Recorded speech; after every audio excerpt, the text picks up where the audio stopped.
Hello everyone, welcome to commerce Adda 24/7। My name is Aman Mehta और आज हम एक बहुत ही इंटरेस्टिंग टॉपिक पे बात करेंगे। बहुत ही फ्रेश टॉपिक है। वो है कि किसी बिजनेस की गुडविल क्रिएट होती कैसे है, कैसे बनती है एक बिजनेस की गुडविल।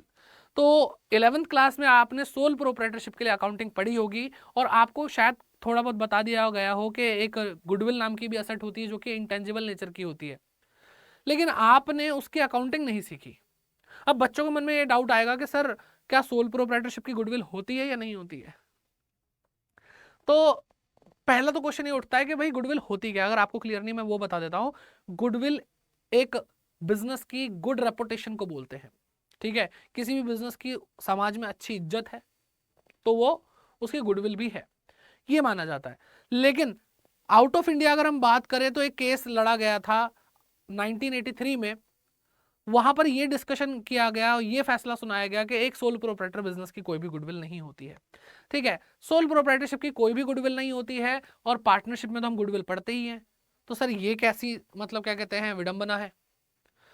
लेकिन ठीक 37 साल बाद, 37 ईयर लेटर, 2020 में एक और फैसला निकाला गया कोर्ट के द्वारा कि किसी भी सोल प्रोप्राइटरशिप की गुडविल होती है। और एज अ पर्सन जो हम अकाउंट्स पढ़ते हैं, हम भी अगर नॉर्मल सा दिमाग लगाएं अपना, तो बिल्कुल गुडविल तो होनी ही चाहिए ना। कोई भी बिजनेस अच्छा काम कर रहा है, कोई भी बिजनेस अच्छी क्वालिटी के प्रोडक्ट्स दे रहा है, तो उसकी गुडविल होना तो लाजमी है। चाहे वो सोल प्रोप्राइटर हो, चाहे वो पार्टनरशिप हो, चाहे वो कंपनी हो। ठीक है, तो ये तो एक फैक्ट था जो मैं आपको बता दूं कि इस तरह से बहुत ज्यादा सोचा समझा गया था गुडविल के बारे में भी सोल प्रोप्राइटर के केस में।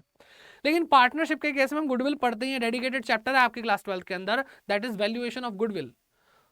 तो पहले एक अच्छा सा क्लैरिटी ले आते हैं कि भाई गुडविल होती क्या है। तो गुडविल गुडविल क्या है बेटा? Goodwill is an intangible asset. क्या है? गुडविल एक इंटेंजिबल असेट है विच प्लेसेस एन एंटरप्राइज, किसी एक बिजनेस को वो प्लेस कर देती है एट एन एडवांटेजियस पोजीशन, ऐसी अवस्था में जहां पर उसको फायदे ही फायदे हो रहे होते हैं।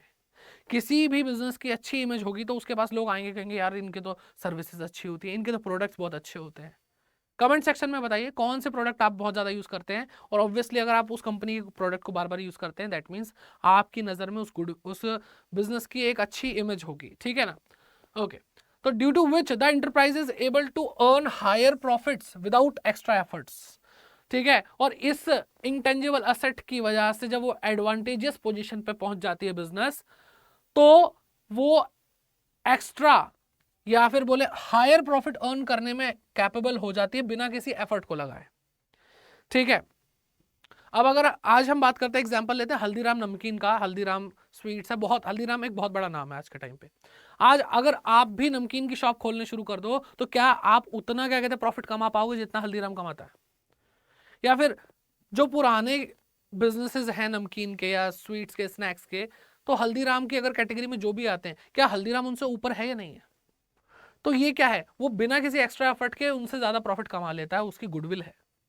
ठीक है, तो कुछ फैक्टर्स हैं जो बहुत ज्यादा हेल्प करते हैं, अफेक्ट करते हैं गुडविल को। सबसे पहला आता है फेवरेबल लोकेशन। फॉर एग्जाम्पल, आपको एक बढ़िया सी दुकान खोलनी है, हलवाई की दुकान खोलनी है, तो आपको लोकेशन कैसी चाहिए होगी? जंगल में खोलोगे? नहीं, आपको वो दुकान बिल्कुल मार्केट के बीचों बीच, जहां पे क्राउड आता हो, कोई मेला लगता हो, वहां पे आपको वो शॉप खोलनी चाहिए। तो लोकेशन से क्या होता है कि जब एक प्रोडक्ट पे, एक दुकान पे, एक बिजनेस पे बार बार लोगों की नजर पड़ती है, बार बार नजर पड़ती है, तो वहां पर ऑटोमेटिक लोग ज्यादा आने लग जाते हैं। आप बहुत अच्छा, क्या कहते हैं, मिठाई बनाते हो, लेकिन आपने दुकान जंगल में खोल रखी, कोई आपके पास नहीं आने वाला। ठीक है, वही सिंपल सी चीज है कि अगर आप नारियल बेचना चाहते हो, केरल में बेचोगे तो लोग पेड़ पे तोड़ के खा लेंगे आराम से। लेकिन वही नारियल अगर आप वैष्णो देवी मंदिर में बेचोगे, तो वही वहां पे तो डिमांड है बहुत ज्यादा। तो वो एक फेवरेबल लोकेशन है। फिर बात करते हैं फेवरेबल कॉन्ट्रैक्ट्स की।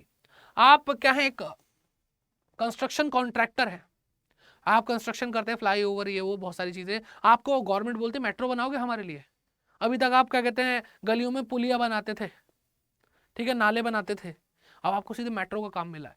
तो अगर आपके पास कोई फेवरेबल कॉन्ट्रैक्ट आ जाता है, एक ऐसा कॉन्ट्रैक्ट आ जाता है जिससे जुड़ने के बाद आपका नाम बढ़ेगा, तो वो भी आपके लिए क्या करता है, गुडविल को क्रिएट करने का काम करता है। फिर लॉन्गर एस्टेब्लिशमेंट ऑफ बिजनेस। अब जैसे अगर हम बात करें कि जहां आप मतलब जिस रेस्टोरेंट में आप बैठ के खा रहे हो वो 500 साल पुराना है, तो इसका मतलब क्या है कि उसने इतनी मेहनत करी। आपने बिजनेस स्टडीज के अंदर भी पढ़ा होगा कि एक बिजनेस क्या करता है, पहले पहले सर्वाइव करता है, फिर क्या करता है, फिर वो प्रॉफिट कमाता है, फिर वो ग्रोथ पे पहुंच जाता है। जब सर्वाइव करने लग जाएगा तो उसको टेंशन नहीं होगी, प्रॉफिट कमाएगा, प्रॉफिट कमाएगा, अब उसको प्रॉफिट कमाने की आदत लग जाएगी, फिर उसको ग्रो करना है और प्रोडक्ट बनाने हैं और अपने ब्रांचेस खोलनी है। तो वो चीज है, ये क्या कहते हैं, एक लेवल्स होते हैं जो क्रॉस करते हुए चले जाते हैं हम। तो अगर कोई लॉन्गर एस्टेब्लिशमेंट है बिजनेस की, इसका मतलब उसने सारे के सारे बैरियर अपने तोड़ दिए। उसको क्या कहते हैं, सर्वाइव करना था, वो सर्वाइव कर गया। उसको प्रॉफिट कमाना था, उसने प्रॉफिट कमा लिया। उसको ग्रोथ करनी थी, उसने बहुत ज्यादा ग्रोथ कर ली। इतने टाइम से कोई बिजनेस है, इसका मतलब वो बहुत अच्छे से चल रहा होगा, बहुत अच्छे से चल रहा होगा। तो इसका मतलब क्या है कि बहुत अच्छे से कोई बिजनेस चल रहा है, दैट मीन्स उसको टेंशन नहीं है अब कि कस्टमर आएंगे नहीं आएंगे। कोई बगल में ही एक और शॉप खोल लेगा, उसको टेंशन नहीं है अब, वो पहले से ही फेमस है। ठीक है, एग्जाम्पल के तौर पे आगरा का पेठा, आगरा में पेठा बिकेगा आराम से। आप क्या कहते हैं, आप कन्याकुमारी रह रहे हो, आप वहां से उठ के क्या कहते हैं यहाँ पे आगरा में आकर पेठा बेचने लग जाओ, आपका पेठा बिक जाएगा। कन्याकुमारी में भले ही 1 किलो पेठा पूरे दिन में बेच पाओ, है ना। तो ये कुछ फैक्टर होते हैं जिससे आप अपनी गुडविल क्रिएट कर सकते हैं। फेवरेबल लोकेशन, लॉन्गर एस्टेब्लिशमेंट, ये सारी चीजें हैं। ठीक है, क्वालिटी बहुत मैटर करती है। मतलब मैं अगर गुडविल की बात करूं, सबसे मेन चीज मैं इसी को मानता हूं कि अगर आप अपने प्रोडक्ट की क्वालिटी बढ़ा सकते हैं तो वो आपके लिए गुडविल क्रिएट करके देगी।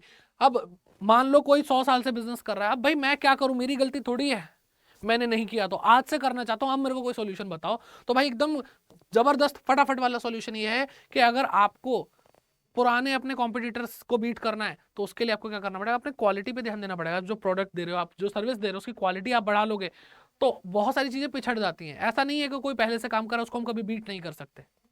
ठीक है, तो अपनी गुडविल बढ़ानी है तो आपको क्वालिटी पे बहुत ज्यादा ध्यान देना पड़ेगा। आज भी ऐसे कई प्रोडक्ट हैं जो आप पहले यूज नहीं करते थे, आज यूज करते क्योंकि उसकी प्रोडक्ट की क्वालिटी बहुत अच्छी है। फिर मार्केट सिचुएशन, इसमें तो भाई बहुत बढ़िया एग्जांपल्स आते हैं। जैसे कि कोरोना आया तो पहले सैनिटाइजर कितने लोग यूज कर रहे थे, मुझे तो ये भी नहीं पता कि लोगों को सैनिटाइजर का पता भी था कि नहीं पता था। मास्क मास्क जो पहनते थे वो कितने लोग पहनते थे, मुझे तो नहीं लगता। मार्केट सिचुएशन चेंज होगी, ऑटोमेटिक उसकी गुडविल क्रिएट हो जाएगी। अब सबको पता है N95 नाम का एक मास्क आता है। ठीक है, तो ये सारी चीजें हैं। ओके, फिर पास्ट परफॉर्मेंस,